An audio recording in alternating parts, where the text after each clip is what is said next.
Tamil Nadu AIDS கட்டுப்பாட்டு சங்கம் மற்றும் இந்திய சமூக நல அமைப்பு ஆகியவை இணைந்து அரவாணிகள் மற்றும் ஓரின சேர்க்கையாளர்களுக்கு எதிராக நடக்கும் குற்றங்களை தடுக்க வலியுறுத்தி சென்னை மெரினா கடற்கரையில் கொட்டும் மழையில் பேரணி நடத்தினர். இந்த பேரணியில் கலந்து கொண்ட அரவாணிகள் மற்றும் ஓரின சேர்க்கையாளர்களுக்கு பாதுகாப்பு விசில் வழங்கப்பட்டன. அரவாணி பெண்கள் மற்றும் ஓரின சேர்க்கையான ஆண்களுக்கு எதிராக நடக்கக்கூடிய வன்முறையை இந்த விசில் ப்ளோ பண்ணும்போது பக்கத்தில் இருக்க ஜென்ரல் பப்ளிக் அவர்களுக்கு துன்புறுத்தும் போது, அவங்களை கேலி பண்ணும்போது, அவங்களை அடிக்கும் போது, அவங்க கிட்ட இந்த பணத்தை புடுங்கும் போது அதை தடுக்கணும் அப்படின்ற நோக்கத்தோடு இந்த நிகழ்ச்சி தொடங்கப்பட்டது. இப்போ அதிகமாக இருக்கிற வயலன்ஸ் எதுனாக்கா குண்டார்ஸ் தான். தொழிலுக்கு போகிற இடத்துல மக்கள் இருக்கிற இடத்துல அந்த குண்டார்ஸுங்க குடிச்சிட்டு அவங்க கிட்ட பணம் பிடுங்கிறது, அவங்கள அடிக்கிறது, காண்டம் இல்லாமல் செக்ஸ் பண்ண சொல்றது, இந்த மாதிரி அமக்கள்லாம் நிறைய பண்றாங்க. அந்த வயலன்ஸ்லாம் இருக்குது.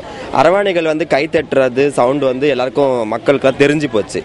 அதனால எம்எஸ்எம் மக்களும் கை தட்டினாங்கன்னா அப்போ அரவாணிகளுடைய இதில் கொண்டு போயிடுவாங்கன்றதுக்காக இந்த விசில் ஊதுற கான்செப்டுக்கு சார் கொஞ்சம் கொண்டு வந்தார். விசில் ஊதுனாக்கா அதில் பிரச்சனைன்ட்டு மற்ற எம்எஸ்எம்லாம் அங்கே போய் உதவிக்கு போகிறதுக்காக அந்த விசில் நாங்கள் கொண்டு வந்தோம். பார்த்தா கேலி பண்ணுறாங்க. சில பேர் எங்களுடைய மனசை புரிஞ்சிக்க மாட்டேங்கிறாங்க. எங்கள் உடம்பை பார்க்குறாங்க. நாங்கள் ஆப்ரேஷன் பண்ணுறதுல எவ்வளோ நிறைய பிரச்சனைகள் இருக்குது தெரியுமா? எல்லா பிரச்சனைகளும் எல்லா வழியும் நாங்கள் தாண்டி ஒரு பெண்ணாக நாங்கள் ஒரு மாதிரி இருக்கிறோம். ஆனால் பார்க்குற பொதுமக்களுக்கு அது தெரிய மாட்டேங்குது. ஃபேமிலிலையும் ஏற்றுக்கிறது இல்லை, சொசைட்டிலையும் எங்களை ஏற்றுக்கிறதுனா அப்போது யார் தான் எங்களை ஏற்றுப்பாங்க? நாங்கள் எந்த இதுலையும் எங்களுக்கு அன்பு கிடைக்க மாட்டேங்குது. சரி, நீங்களாவது அன்பு கொடுப்பீங்க, பாசமாக இருப்பீங்கன்னு சொல்லிட்டு தானே நாங்கள் இந்த சொசைட்டி நம்பி வந்திருக்கிறோம். நீங்களும் எங்களை டிஸ்கிரிமினேஷன் பண்ணாக்க நாங்கள் எங்கே போவோம்? நாங்களும் மனிதர்கள்தான் என்ற மனப்பக்குவம் அனைவருக்கும் வர வேண்டும் என்று கூறும் அரவாணிகள் மற்றும் ஓரின சேர்க்கையாளர்கள் அதுவரை இந்த பாதுகாப்பு விசில்தான் தங்களுக்கு துணை என்கின்றனர்.